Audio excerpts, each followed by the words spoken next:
Explosions ripped across 3 of Iran's most heavily fortified islands in the Strait of Hormuz overnight, and this wasn't some scattered symbolic hit. This was a deliberate, coordinated strike against the exact chain of islands Iran has spent decades turning into the backbone of its entire strategy for controlling the world's most important oil choke point. Qeshm, Kish, Abu Musa. 3 names that mean almost nothing to most people outside this region, and mean absolutely everything to the Islamic Revolutionary Guard Corps, because these islands are where Iran hides the boats, the missiles, and the tunnels it uses to hold the global economy hostage every time it wants leverage. So let's break down exactly what got hit, why these specific islands matter so much more than people realize, why the timing of this wave lines up so precisely with Iran's own latest provocation, and why this overnight action might end up being one of the most strategically significant strikes of this entire war. Here's how the sequence actually played out. Iranian state media reported explosions rocking Bandar Abbas, the country's main naval port city, along with the islands of Kish, Qeshm, and Abu Musa almost simultaneously. Further west, additional explosions were heard in Jam and Kangan in Bushehr province, another critical energy hub for Iran. This wasn't a single missile hitting a single target. This was a wide, coordinated wave that Central Command confirmed was launched at the direct order of the Commander-in-Chief, targeting Iranian military assets, including coastal surveillance systems, drone capabilities, and missile infrastructure. And the timing wasn't random either. This wave came directly on the heels of Iran launching a ballistic missile attack against an American base, an attack the president responded to by publicly promising Iran would be hit very hard. Within hours, explosions were being reported across Qeshm Island, inside the city itself, with residents telling local media that a missile had struck a residential area, killing a couple and their child.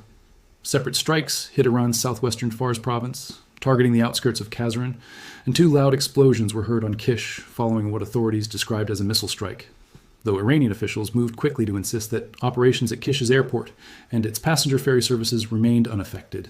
An odd detail to emphasize in the middle of an active bombardment, and one that tells you exactly how hard Tehran is working to keep the appearance of normal life intact, even while its own islands are getting hit. Now, before we go any further, you need to understand why these specific islands were chosen, because this wasn't just about hitting anything Iranian and calling it a win.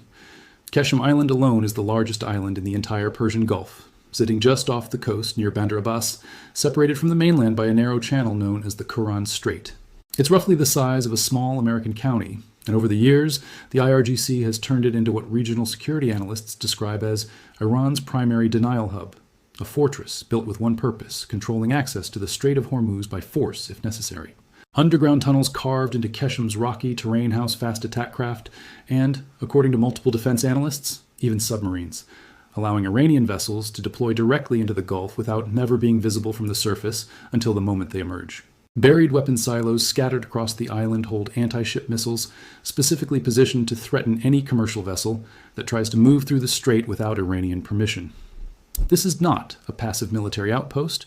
This is an island engineered from the ground up to let Iran hold 1/5 of the world's oil supply hostage whenever it decides the moment calls for it. And it's not just about the hardware. It's about the geography working in Iran's favor in almost every conceivable way.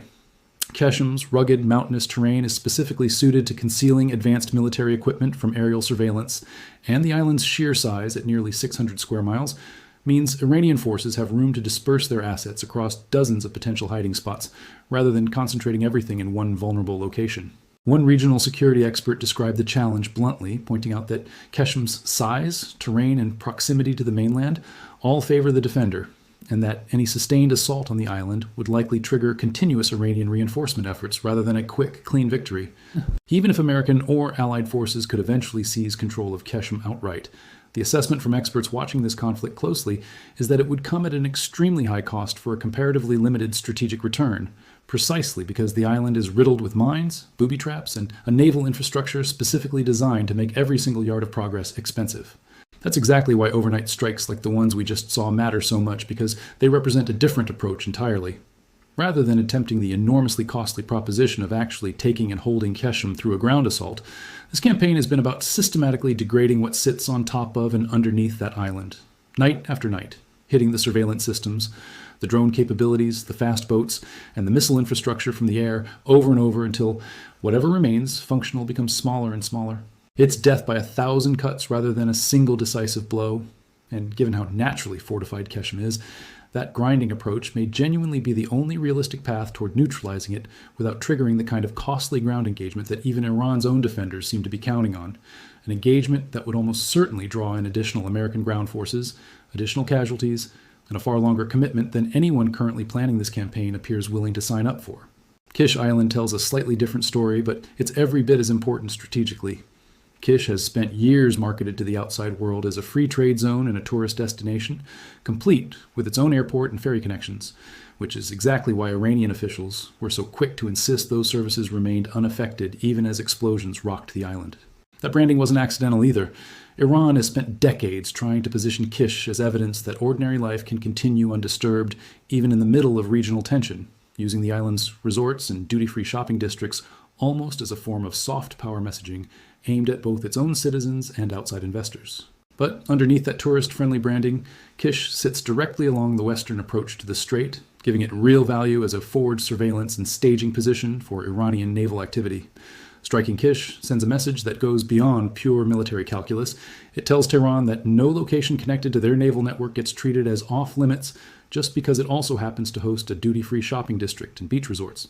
That's a deliberate signal, and it's one that likely rattled segments of the Iranian public who had, until recently, viewed Kish as somewhat insulated from the worst of this war, given its civilian economic importance. Then there's Abu Musa, a smaller island, but one loaded with its own complicated history. Abu Musa sits at the center of a long-running territorial dispute between Iran and the United Arab Emirates, with the UAE maintaining that Iran has occupied the island since the early 1970s, in violation of prior agreements, a dispute that has occasionally drawn statements of concern from the broader Gulf Cooperation Council and has never been fully resolved through any binding international arbitration. Iran has used that disputed status to justify stationing military assets there for decades, treating Abu Musa as a forward position that also happens to reinforce its broader territorial claims across this string of islands. Hitting Abu Musa alongside Qeshm and Kish in the same overnight wave wasn't accidental. It reflects a deliberate targeting philosophy that treats this entire island chain as a single interconnected network rather than a series of isolated outposts, because that's exactly how Iran itself has built and operated them for years. And these three islands don't even represent the full picture of what Iran has fortified across this waterway. Just to the north sit Greater and Lesser Tunb, sometimes referred to together as the Nazat Islands, which Iran's IRGC Navy has designated as a critically important operational area within its 5th Naval Region, the same regional command structure that oversees Qeshm and the waters around Kish. Further along the coast sits Larak Island, a much smaller outpost at only about 19 square miles, but arguably one of the most consequential pieces of real estate in this entire conflict, because Larak sits closer to the actual Strait of Hormuz than any other Iranian island. Iran has used Larak's position to require commercial vessels to route along a narrow corridor hugging the island's northern coast, effectively giving Tehran a built-in checkpoint over the single most important shipping lane on the planet. And then there's Karg Island, sitting further west, functioning as Iran's primary crude oil export terminal, the place where the overwhelming majority of Iranian oil actually gets loaded onto tankers bound for the rest of the world. Reports have confirmed that American strikes have specifically targeted military infrastructure on Karg as well, directly threatening the revenue engine underpinning the entire Iranian economy, not just its ability to threaten shipping, but its ability to fund the war effort in the first place. Satellite imagery of the terminal, captured months before any of these strikes began, had already shown analysts exactly how concentrated Iran's export infrastructure really is, meaning even limited damage to a handful of key loading points at Karg carries outsized consequences for how much oil Iran can actually move at any given time. Put all of that together, and you start to see the actual shape of what Iran built over the better part of 2 decades along this waterway. It isn't a single fortified position, it's an interlocking chain. Karg funding the war through oil exports, Larak controlling the approach corridor into the strait, Qeshm serving as the primary denial hub with its underground tunnels and hidden fast attack fleet, Kish providing forward surveillance dressed up as a tourist destination, Abu Musa reinforcing territorial claims while hosting additional military assets, and the Tunb Islands rounding out the northern flank of the 5th Naval Region. Every single piece of that chain exists specifically to let a relatively modest conventional navy punch dramatically above its weight against much larger, better equipped adversaries using geography, concealment, and asymmetric tactics instead of raw firepower. That's precisely why this overnight wave targeting Qeshm, Kish, and Abu Musa simultaneously matters so much more than a typical night of strikes. It wasn't hitting one node in that chain, it was hitting 3 at once, forcing Iranian commanders to simultaneously assess damage, reposition remaining assets, and figure out which of their remaining islands might be next, all while trying to project calm to their own population through statements about ferries and airports running on schedule. It's also worth understanding that this island network didn't spring up overnight. It's the product of a deliberate multi-year construction program that Iran has been openly proud of. Back in 2020, the IRGC unveiled what it called the Shahid Robbery Base near the port of Sirik, on the eastern side of the Strait of Hormuz, a facility that reportedly took 6 years to build. At its opening ceremony, IRGC commanders described the base as giving Iran what they called full control over vessels using the Strait, the Persian Gulf, and the Sea of Oman, language that tells you exactly how central this stretch of coastline has always been to Iran's broader military doctrine, years before this current war ever began. That base sits alongside the older naval facility on Qeshm, which itself has been documented and tracked by open-source satellite imagery analysts for well over a decade. Watching Iran steadily expand tunnel networks and hardened positions along the island's southern shore between the towns of Shib Daraz and Mesen, this is not improvised wartime fortification. This is infrastructure Iran spent the better part of 20 years building, with exactly this kind of confrontation in mind, which is part of why degrading it has proven to be such a slow, grinding process, rather than something that gets solved in a handful of strikes. And this overnight wave against Qeshm, Kish, and Abu Musa is far from the first time this specific stretch of islands has come under fire during this conflict. Back in the opening days of the war, Iran accused the United States of striking a freshwater desalination plant on Qeshm Island, a facility Tehran said provided drinking water to roughly 30 villages across the island. Iran's foreign minister at the time called it a blatant and desperate crime, while the country's parliamentary speaker claimed the strike had been carried out with support from an airbase in a neighboring country and vowed a proportional response.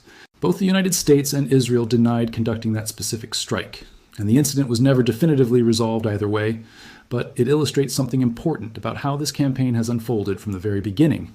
Every strike near Qeshm carries the risk of hitting civilian infrastructure precisely because military and civilian life on these islands are so tightly interwoven, and disputes over exactly what got hit and who's responsible have become a recurring feature of this entire front rather than an isolated controversy.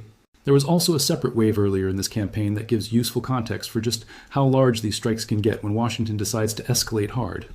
One night, a source described the scale of that particular bombardment as roughly twice the size of the strikes that had come before it, with explosions again reported across Bushehr, Abu Musa, Kish Island, Avaz, and Qeshm Island simultaneously. Central Command described that operation as a heavy wave launched specifically in response to an attempted Iranian missile attack on American forces, language that maps almost exactly onto the pattern behind this latest overnight strike. Provocation followed swiftly by a broad multi-location response rather than a narrow symbolic one. Global energy markets have felt every one of these escalations directly.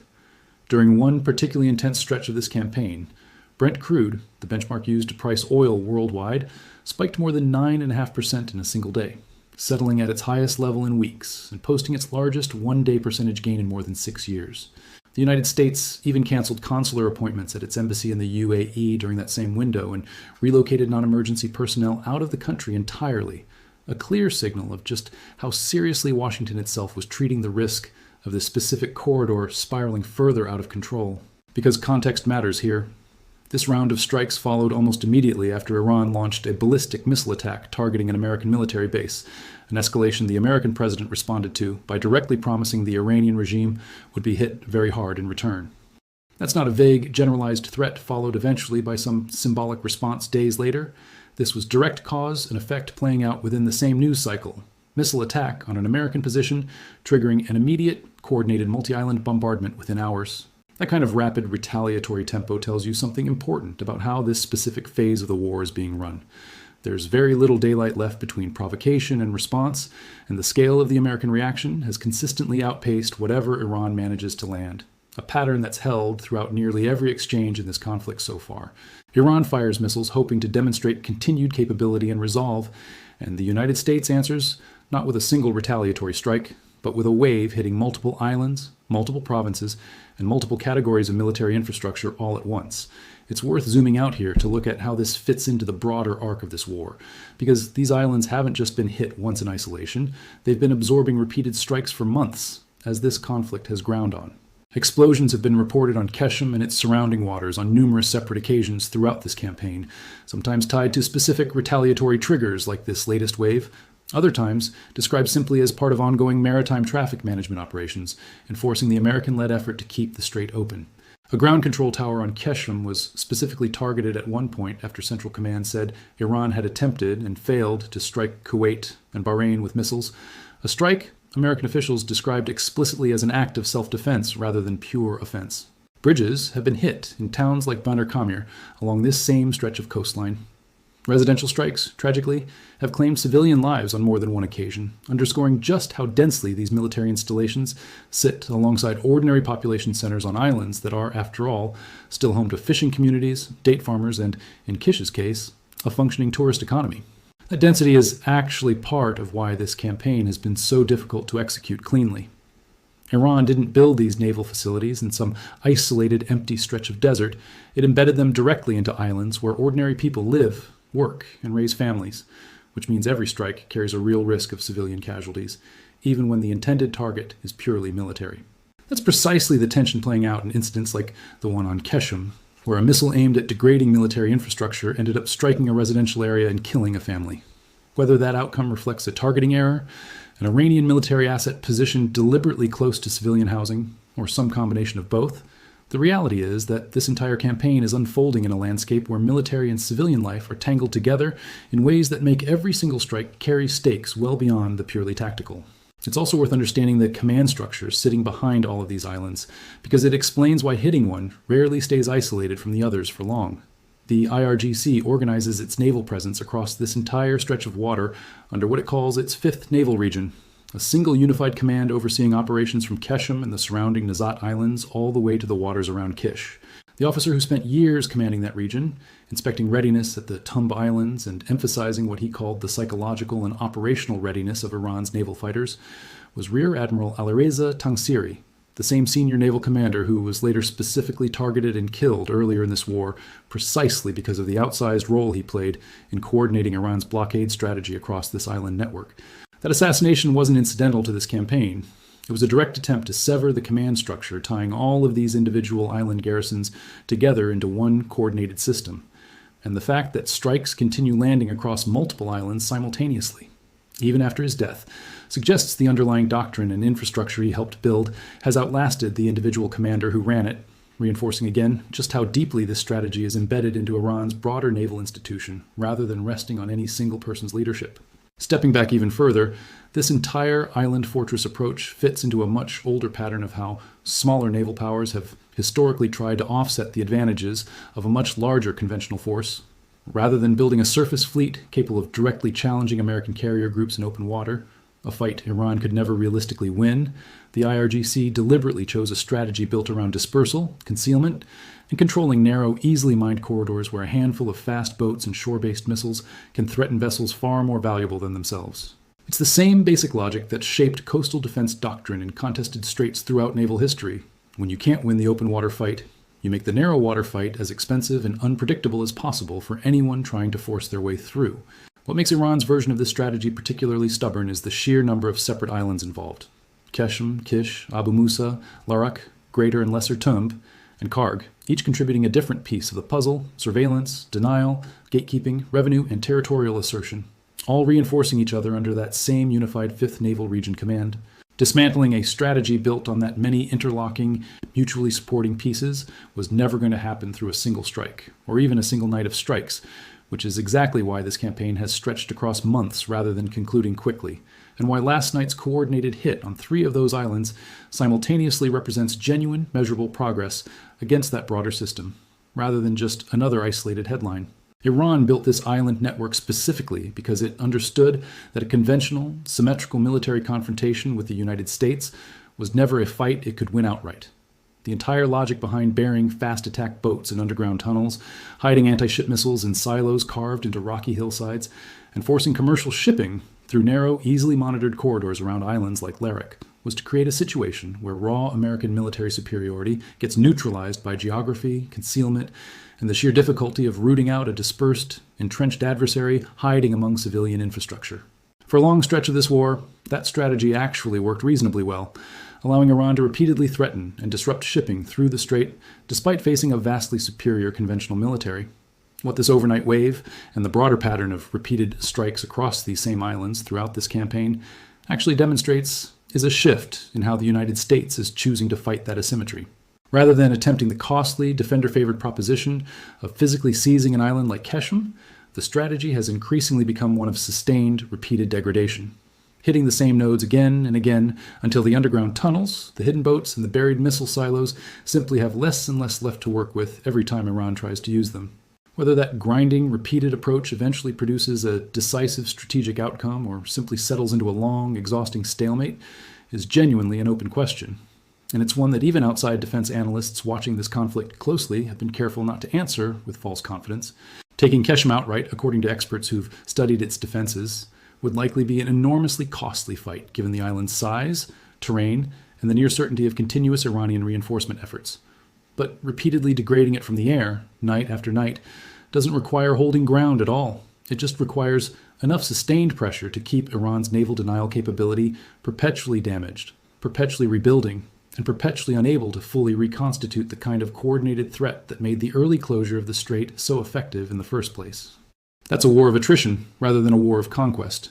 And attrition campaigns tend to be measured not in single dramatic nights, but in cumulative effect over months, which is exactly the time frame this specific conflict has already been running on.